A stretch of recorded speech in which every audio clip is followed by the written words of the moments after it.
Bonsoir et salut à tous. Si vous me prenez en plein jour selon votre fuseau horaire, bonjour. Si c'est le soir, bonsoir et que Dieu nous bénisse.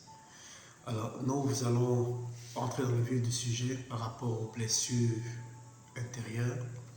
Et notre série d'enseignement, c'est vrai qu'il y aura plusieurs séries, il y aura plusieurs modules, mais elle sera divisée en 3 parties.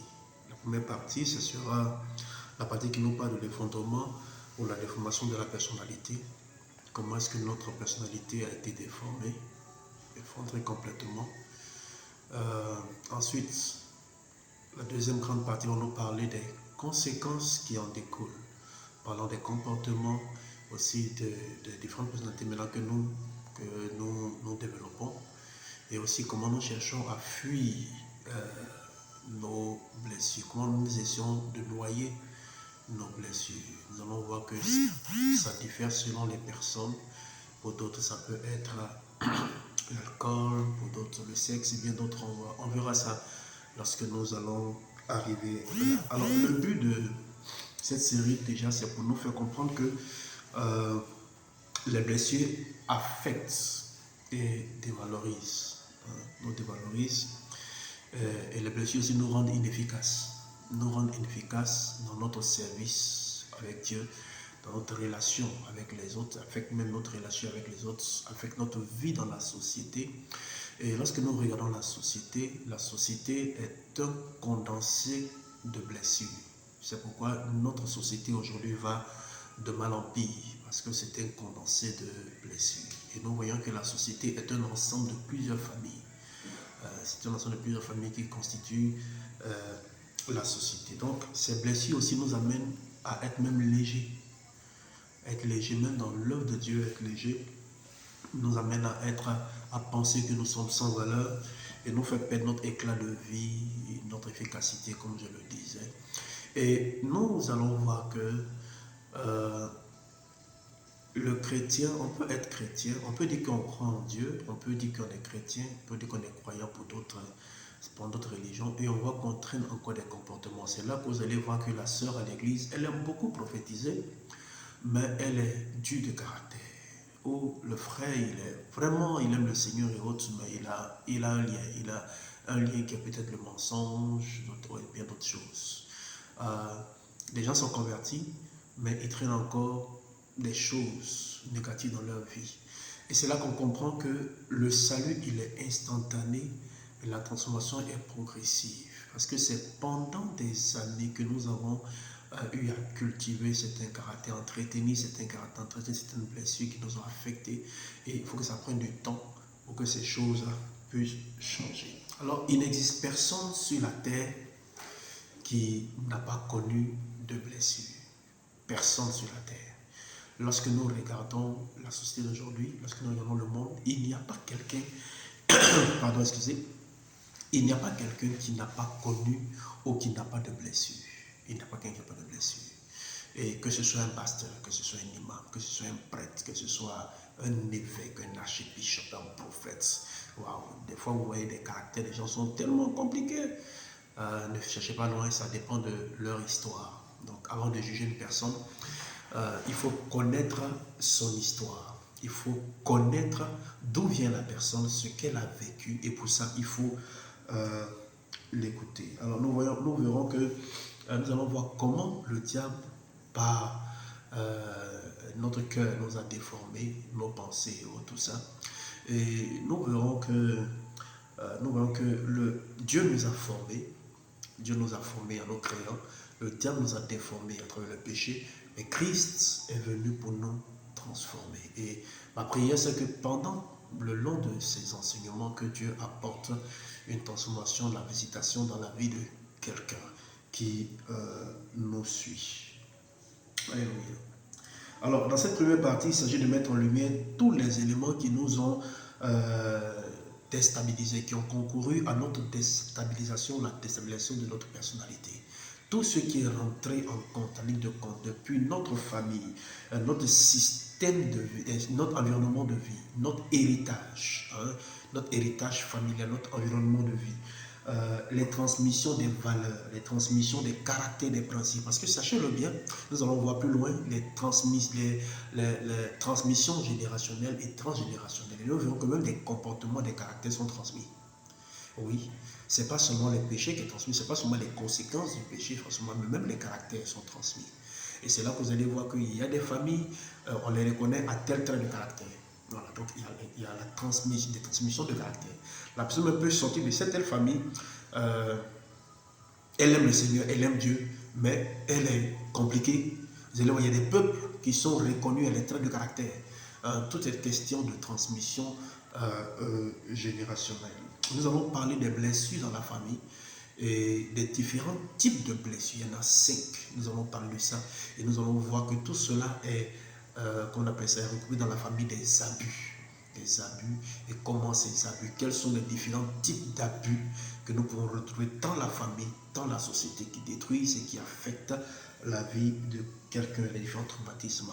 Nous allons parler aussi des péchés et les transgressions, les iniquités qui influencent notre vie. Donc, comme je le disais, le premier élément, c'est notre héritage familial. Osée chapitre 4, versets 4 à 6. Alors, la plupart de nos problèmes sont dus à ce que nous ou nos parents ont eu à faire,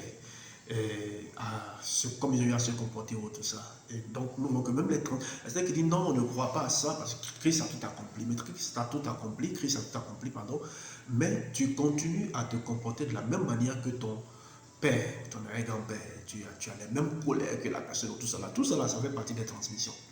Donc, nous devons connaître ces choses pour mieux prier, parce que faute de connaissance, le peuple périt. Donc, Lamentation 5:7 aussi nous en parle. Notre environnement de vie, dans notre environnement de vie, il y a les enseignants, il y a les amis, il y a les médias, il y a des autorités politiques, il y a les autorités religieuses aussi qui influencent notre manière de vivre. Nous allons voir ça plus loin dans la partie des faux prophètes de notre vie. Il y a aussi le cœur de l'homme. Il y a le cœur de l'homme qui affecte sa vie. Dans le grec, le cœur c'est cardia. Et dans l'hébreu, le cœur c'est leb ou lab.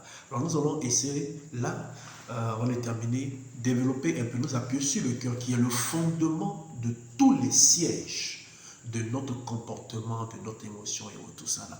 Donc il faut comprendre déjà, il faut poser le fondement, la base de toutes ces choses pour pouvoir, les jours à venir, mieux comprendre ce que nous sommes en train de dire. Alors le cœur c'est cet organe animal qui est le centre même de la vie, le centre de la circulation sanguine, le centre de la vie.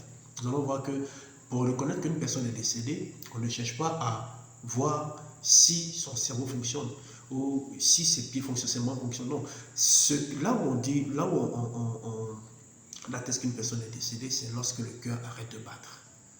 Alors c'est pourquoi on prend toujours le pouls pour savoir si la personne est encore vivante ou si elle est décédée. Donc c'est le siège même de notre vie. C'est le siège de toute vie physique et spirituelle. Le cœur, c'est le siège de toute vie physique et spirituelle. C'est le siège de la vigueur et le sens de la vie physique. Le cœur aussi, selon l'hébreu, c'est l'âme ou l'esprit. C'est la source et le siège de tous les désirs, de toutes nos envies, nos buts, nos efforts, le siège de notre compréhension, le siège de notre faculté, le siège de l'intelligence, c'est aussi le siège de notre volonté, nos volontés et le siège de nos caractères. Excusez-moi, je vais un peu ajuster. Le siège de nos caractères, le cœur. Le cœur, c'est aussi le siège des pensées, de notre intelligence aussi, le siège de nos pensées et de nos jugements. Et la Bible nous révèle 204 fois dans la Bible le cœur comme étant le siège de nos pensées et de nos jugements. On va voir quelques versets, Matthieu chapitre 9, verset 4, Proverbe chapitre 4, verset 23. Ensuite, la Bible nous présente le cœur 195 fois comme le siège de ou la source de notre volonté. Alors tout ce que nous voulons faire émane du cœur. Le Seigneur dit c'est de l'abondance du cœur que la bouche parle. La Bible nous montre le cœur comme étant notre trésor, là où nous mettons tout, où nous emmagasinons toutes les choses. Et 166 fois, la Bible nous révèle le cœur comme étant le siège de nos émotions. Alors que ce soit la colère, que ce soit la joie, que ce soit la paix, que ce soit toutes ces choses, tout ce qui est lié à l'émotion siège dans notre cœur. Et c'est pourquoi c'est l'élément que le diable et Dieu luttent pour contrôler. Le Seigneur dit, mon fils, donne-moi ton cœur. Il est dit, veille sur ton cœur plus que toute autre chose, parce que de lui viennent les sources de la vie. Donc ta vie même là, toute ta vie, tout ce que tu seras est siégé ou siège dans ton cœur. Celui qui contrôle ton cœur contrôle ta vie. Alors la question que je me pose ce soir, c'est qui contrôle ton cœur? Qui contrôle ta vie? Alors de manière générale, le cœur est traduit par le cœur, l'esprit, la pensée, nos sens, nos raisonnements, le milieu et aussi notre habileté, notre intelligence, notre courage, nos découragements.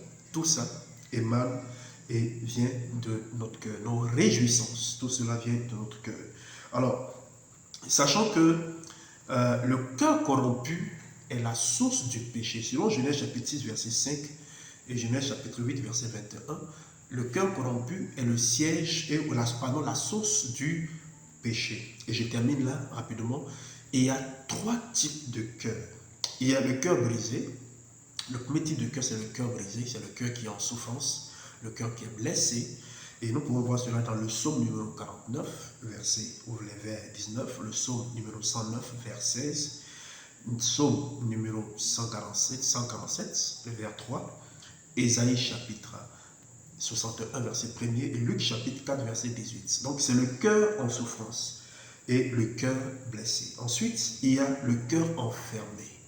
Ou le cœur enfermé, c'est le cœur endurci, qui a été tellement blessé et il finit par se durcir, devenir insensible. Donc c'est le cœur endurci, c'est le cœur incrédule, c'est le cœur méchant. À cause des blessures, il finit par devenir méchant. Exode 4, 21. Nous n'avons pas beaucoup de temps, nous n'avons pas de développement à faire. Donc nous allons un peu rapidement. 2 Chroniques chapitre 36, verset 13. Et Hébreux 3, verset 8. Hébreux 4, 7. Et ensuite, il y a le cœur en vie. Il y a le cœur, c'est le 3e type de cœur, qui est le cœur en vie. Matthieu chapitre 5, verset 8. Jean 13, 11, 2 Chroniques 16, 9.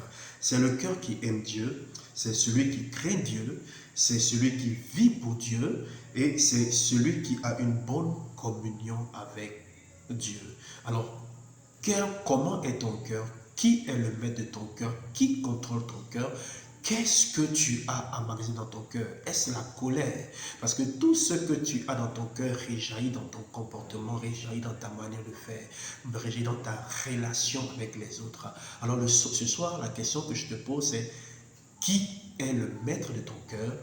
Qu'est-ce qui a rempli ton cœur? Et qu'est-ce qui gouverne ton cœur? Enfin, le dernier élément qui influence notre vie, c'est le diable. Le diable qui est le père du mensonge, qui nous injecte des pensées, qui nous souffle des pensées négatives et qui utilise nos blessures pour pouvoir nous contrôler et nous amener à nous rebeller contre Dieu, nous élever contre les lois de Dieu, nous opposer à Dieu, à être incrédule ou à être rebelle à Dieu. Alors que Dieu vous bénisse.